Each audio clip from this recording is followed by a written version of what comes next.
The studio was filled with the rich odour of roses, and when the light summer wind stirred amidst the trees of the garden, there came through the open door the heavy scent of the lilac, or the more delicate perfume of the pink flowering thorn. From the corner of the divan of Persian saddle-bags on which he was lying, smoking, as was his custom, innumerable cigarettes, Lord Henry Wotton could just catch the gleam of the honey-sweet and honey-coloured blossoms of a laburnum, whose tremulous branches seemed hardly able to bear the burden of a beauty so flame-like as theirs, and now and then the fantastic shadows of birds in flight flitted across the long tussar silk curtains that were stretched in front of the huge window, producing a kind of momentary Japanese effect, and making him think of those pallid, jade-faced painters of Tokyo who, through the medium of an art that is necessarily immobile, seek to convey the sense of swiftness and motion. The sullen murmur of the bees, shouldering their way through the long unmown grass, or circling with monotonous insistence round the dusty gilt horns of the struggling woodbine, seemed to make the stillness more oppressive. The dim roar of London was like the burdened note of a distant organ. In the centre of the room, clamped to an upright easel, stood the full-length portrait of a young man of extraordinary personal beauty, and in front of it, some little distance away, was sitting the artist himself, Basil Hallward, whose sudden disappearance some years ago caused at the time such public excitement, and gave rise to so many strange conjectures. As the painter looked at the gracious and comely form he had so skilfully mirrored in his art, a smile of pleasure passed across his face, and seemed about to linger there, but he suddenly started up, and closing his eyes, placed his fingers upon the lids, as though he sought to imprison within his brain some curious dream from which he feared he might awake. "It is your best work, Basil, the best thing you have ever done," said Lord Henry languidly. "You must certainly send it next year to the Grosvenor. The Academy is too large and too vulgar. Whenever I have gone there, there have been either so many people that I have not been able to see the pictures, which was dreadful, or so many pictures that I have not been able to see the people, which was worse. The Grosvenor is really the only place." "I don't think I shall send it anywhere," he answered, tossing his head back in that odd way that used to make his friends laugh at him at Oxford.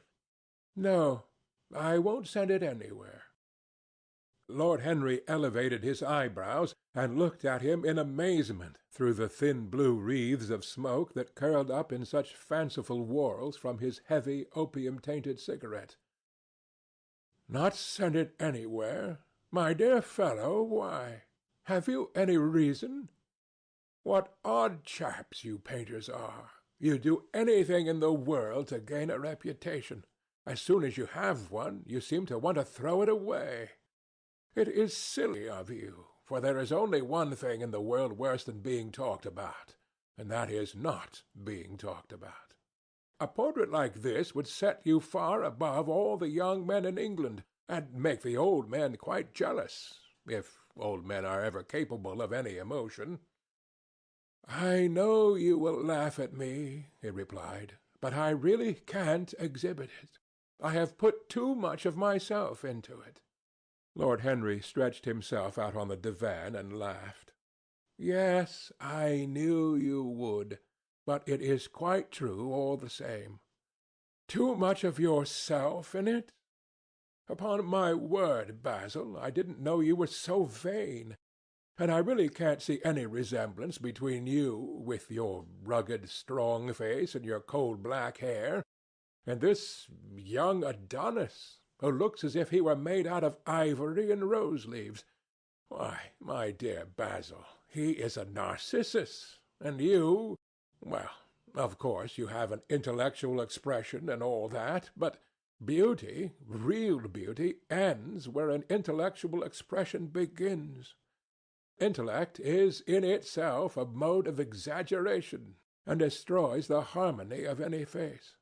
The moment one sits down to think, one becomes all nose or all forehead or something horrid. Look at the successful men in any of the learned professions. How perfectly hideous they are! Except, of course, in the church. But then in the church they don't think. A bishop keeps on saying at the age of 80 what he was told to say when he was a boy of 18. And as a natural consequence, he always looks absolutely delightful. Your mysterious young friend, whose name you have never told me, but whose picture really fascinates me, never thinks. I feel quite sure of that. He is some brainless, beautiful creature who should always be here in winter when we have no flowers to look at, and always here in summer when we want something to chill our intelligence. Don't flatter yourself, Basil. You are not in the least like him. You don't understand me, Harry, answered the artist. Of course I am not like him. I know that perfectly well. Indeed, I should be sorry to look like him. You shrug your shoulders. I am telling you the truth. There is a fatality about all physical and intellectual distinction, the sort of fatality that seems to dog through history the faltering steps of kings. It is better not to be different from one's fellows. The ugly and the stupid have the best of it in this world. They can sit in their ease and gape at the play. If they know nothing of victory, they are at least spared the knowledge of defeat. They live as we all should live, undisturbed, indifferent, and without disquiet. They neither bring ruin upon others, nor ever receive it from alien hands. Your rank and wealth, Harry, my brains, such as they are, my art, whatever it may be worth, Dorian Gray's good looks, we shall all suffer for what the gods have given us, suffer terribly. Dorian Gray? Is that his name? Asked Lord Henry, walking across the studio towards Basil Hallward. Yes, that is his name. I didn't intend to tell it to you. But why not? Oh, I can't explain. When I like people immensely, I never tell their names to anyone. It's like surrendering a part of them. I have grown to love secrecy. It seems to be the one thing that can make modern life mysterious or marvelous to us. The commonest thing is delightful if only one hides it. When I leave town now, I never tell my people where I am going. If I did, I would lose all my pleasure. It is a silly habit, I dare say, but somehow it seems to bring a great deal of romance into one's life. I suppose you think me awfully foolish about it. Not at all, answered Lord Henry. Not at all, my dear Basil. You seem to forget that I am married. And the one charm of marriage is that it makes a life of deception absolutely necessary for both parties. I never know where my wife is, and my wife never knows what I am doing. When we meet, we do meet occasionally, when we dine out together or go down to the Duke's, we tell each other the most absurd stories with the most serious faces. My wife is very good at it, much better, in fact, than I am. She never gets confused about her dates, and I always do. But when she does find me out, she makes no row at all. I sometimes wish she would, but she merely laughs at me. I hate the way you talk about your married life, Harry, said Basil Hallward, strolling towards the door that led into the garden. I believe that you are really a very good husband, but that you are thoroughly ashamed of your own virtues. You are an extraordinary fellow. You never say a moral thing, and you never do a wrong one. Your cynicism is simply a pose. Being natural is simply a pose, and the most irritating pose I know, cried Lord Henry, laughing. And the two young men went out into the garden together, and ensconced themselves on a long bamboo seat that stood in the shade of a tall laurel bush. The sunlight slipped over the polished leaves. In the grass, white daisies were tremulous. After a pause, Lord Henry pulled out his watch. "I am afraid I must be going, Basil," he murmured. "And before I go, I insist on your answering a question I put to you some time ago." "What is that?" said the painter, keeping his eyes fixed on the ground. "You know quite well. I do not, Harry. Well, I will tell you what it is. I want you to explain to me why you won't exhibit Dorian Gray's picture. I want the real reason." "I told you the real reason." "No, you did not. You said it was because there was too much of yourself in it. Now, that is childish." "Harry," said Basil Hallward, looking him straight in the face, "every portrait that is painted with feeling is a portrait of the artist, not of the sitter.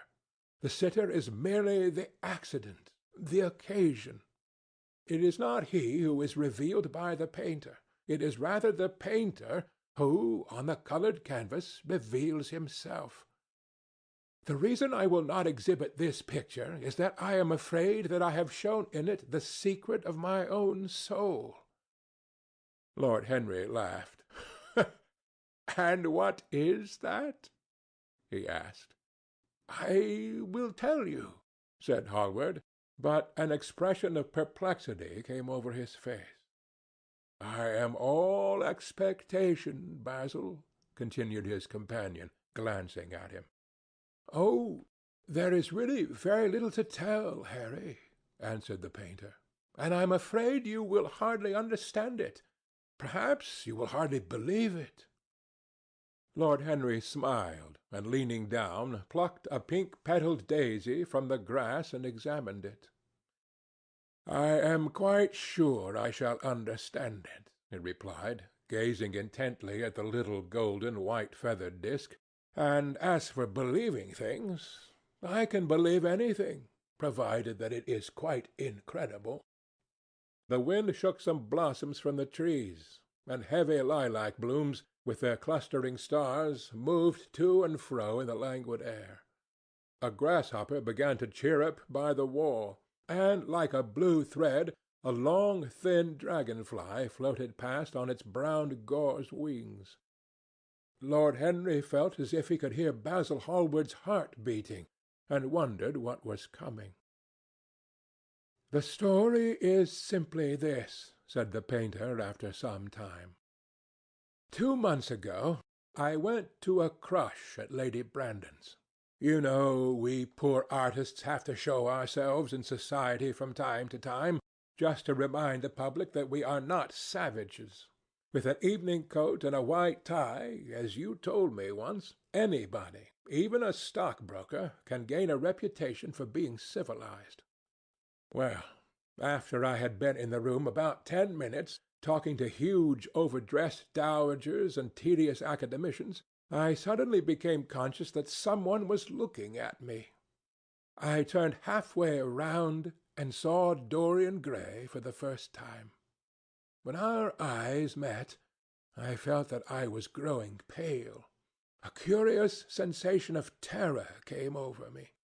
I knew that I had come face to face with someone whose mere personality was so fascinating that if I allowed it to do so, it would absorb my whole nature, my whole soul, my very art itself. I did not want any external influence in my life. You know yourself, Harry, how independent I am by nature. I have always been my own master. Had, at least, always been so, till I met Dorian Gray. Then, but I don't know how to explain it to you. Something seemed to tell me that I was on the verge of a terrible crisis in my life.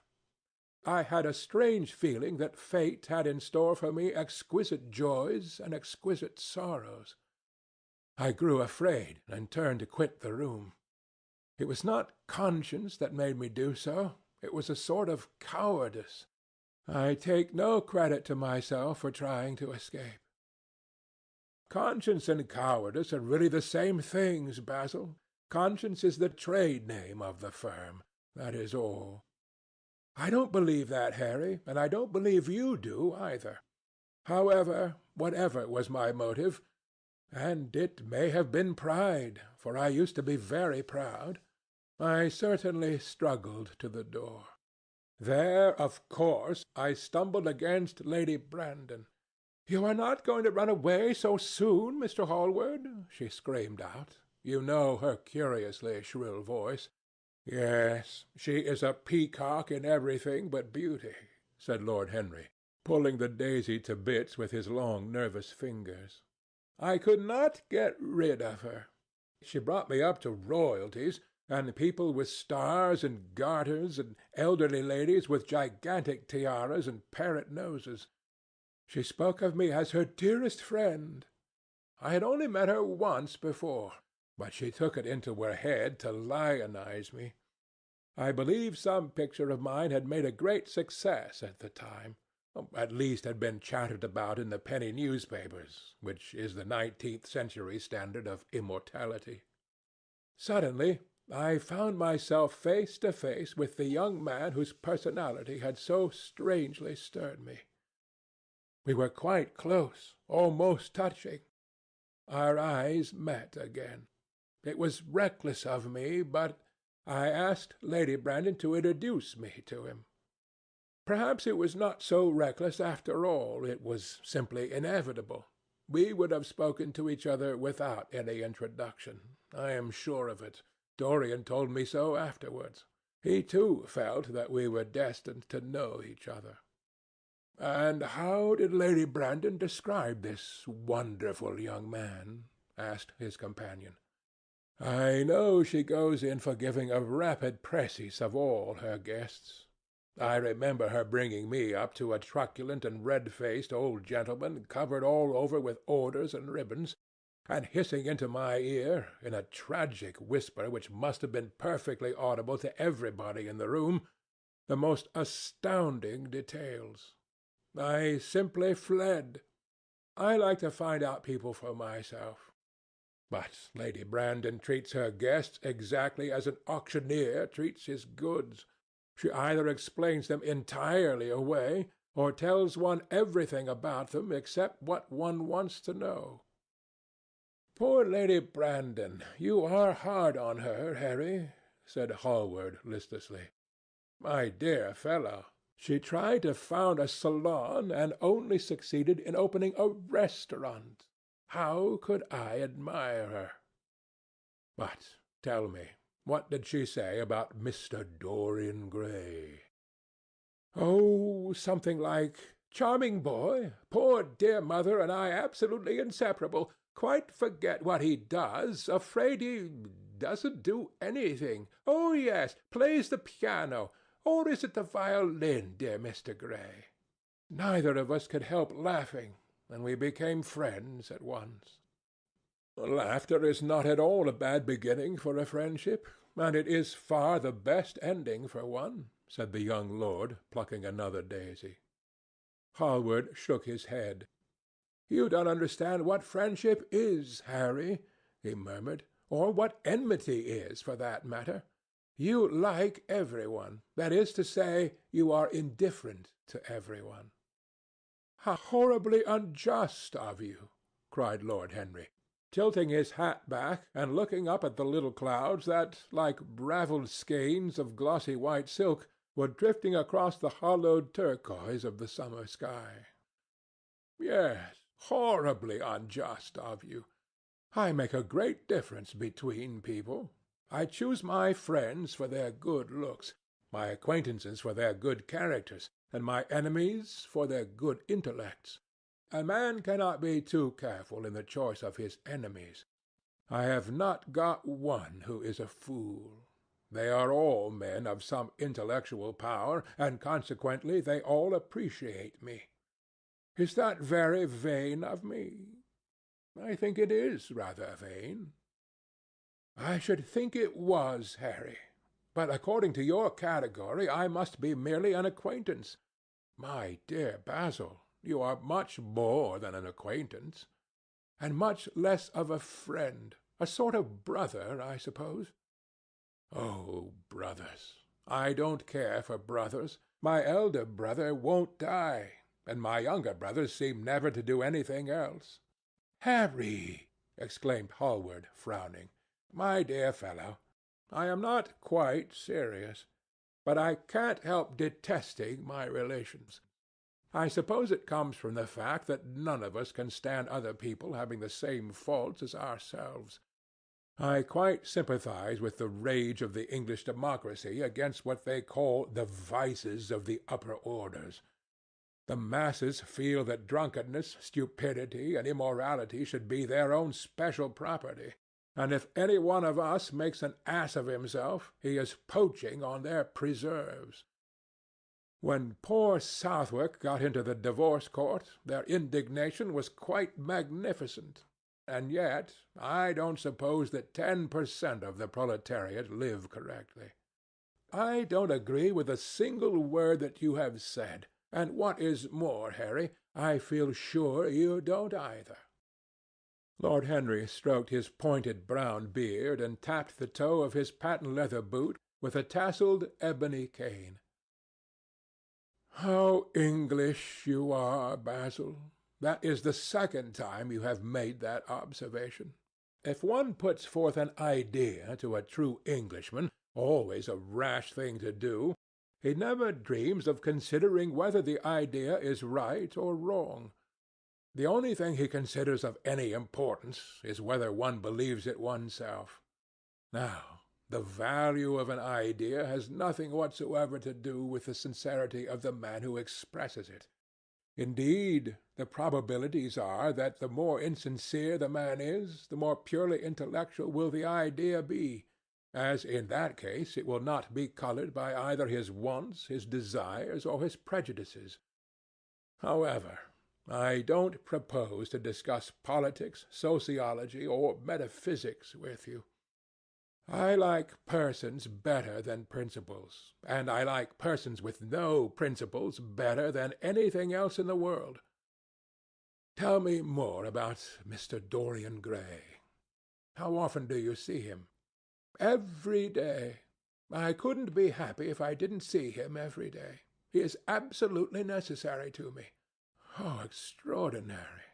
I thought you would never care for anything but your art."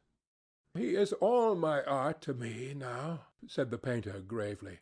"I sometimes think, Harry, that there are only two eras of any importance in the world's history. The first is the appearance of a new medium for art, and the second is the appearance of a new personality for art also. What the invention of oil painting was to the Venetians, the face of Antinous was to late Greek sculpture, and the face of Dorian Gray will some day be to me. It is not merely that I paint from him, draw from him, sketch from him. Of course I have done all that. But he is much more to me than a model or a sitter. I won't tell you that I am dissatisfied with what I have done of him, or that his beauty is such that art cannot express it. There is nothing that art cannot express, and I know that the work I have done since I met Dorian Gray is good work, is the best work of my life. But in some curious way, I wonder will you understand me, his personality has suggested to me an entirely new manner in art, an entirely new mode of style. I see things differently. I think of them differently. I can now recreate life in a way that was hidden from me before. A dream of form in days of thought. Who is it that says that? I forget, but it is what Dorian Gray has been to me. The merely visible presence of this lad, for he seems to me little more than a lad, though he is really over 20, his merely visible presence. I wonder, can you realize all that that means? Unconsciously, it defines for me the lines of a fresh school, a school that is to have in it all the passion of the romantic spirit, all the perfection of the spirit that is Greek. The harmony of soul and body. How much that is! We, in our madness, have separated the two, and have invented a realism that is vulgar, an ideality that is void.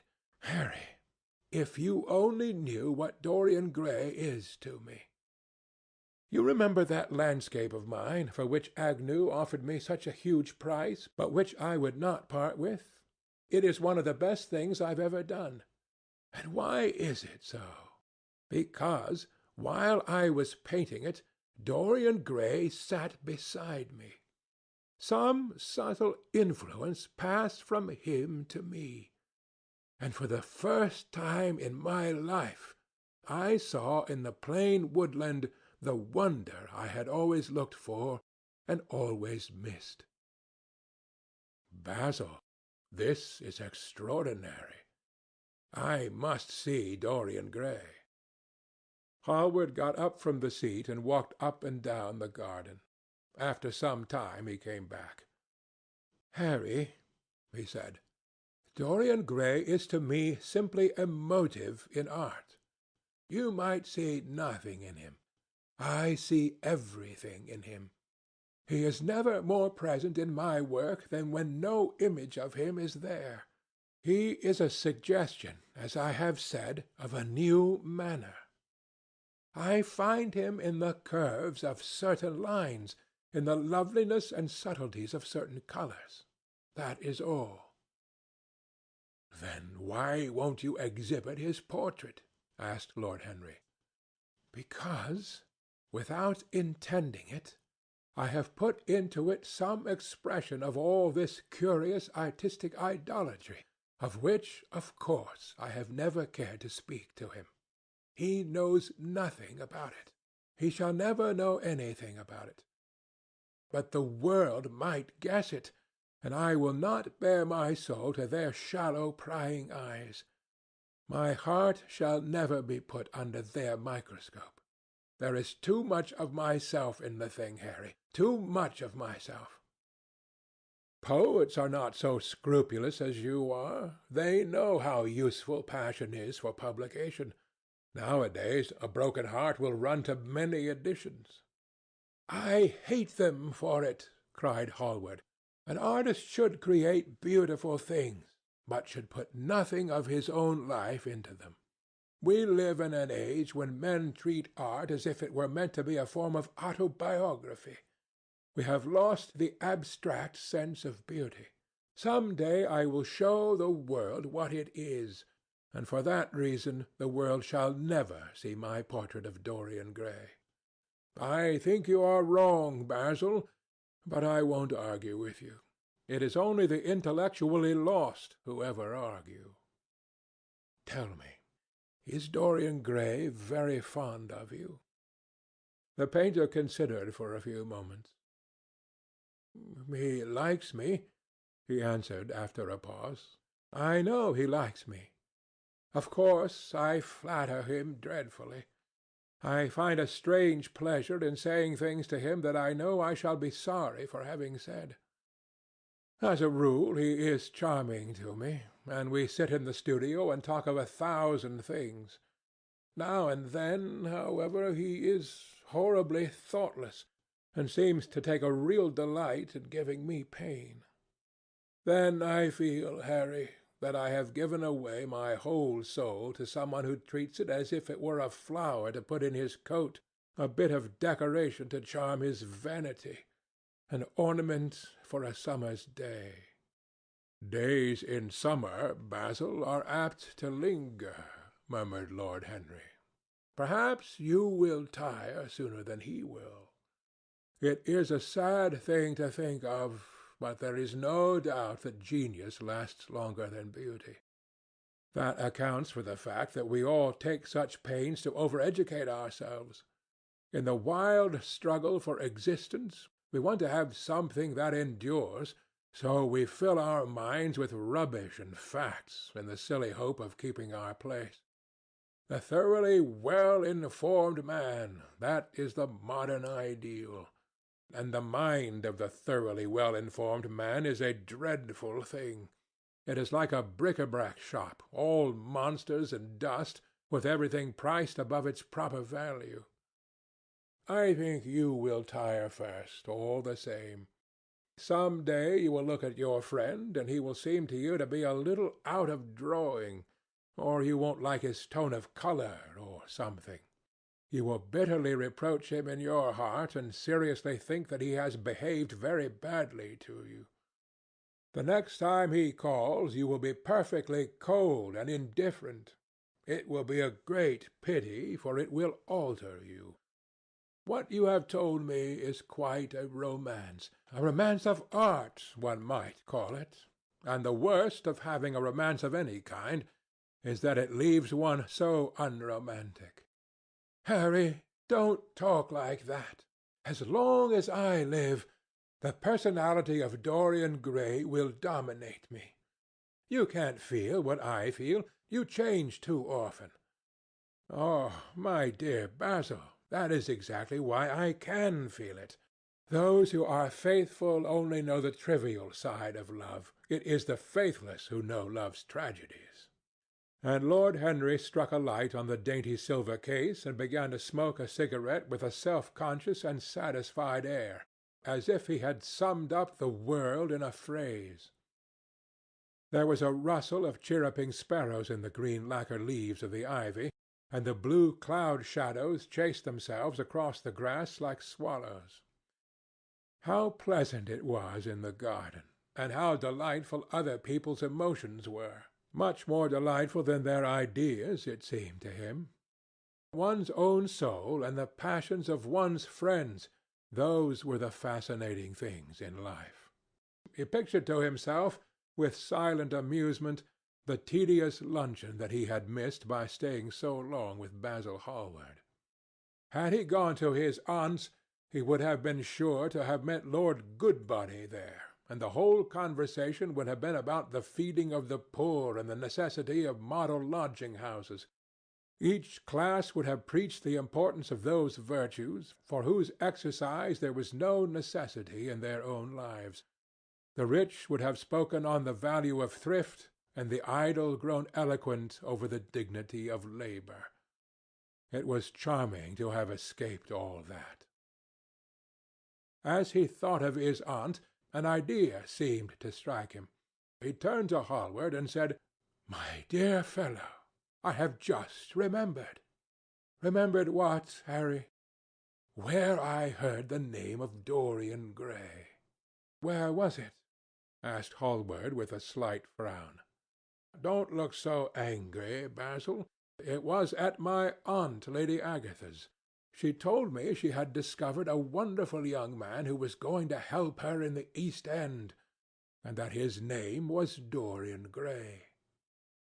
I am bound to state that she never told me he was good-looking. Women have no appreciation of good looks. At least, good women have not. She said that he was very earnest and had a beautiful nature. I at once pictured to myself a creature with spectacles and lank hair, horribly freckled, and tramping about on huge feet. I wish I had known it was your friend." "I am very glad you didn't, Harry." "Why?" "I don't want you to meet him." "You don't want me to meet him?" "No."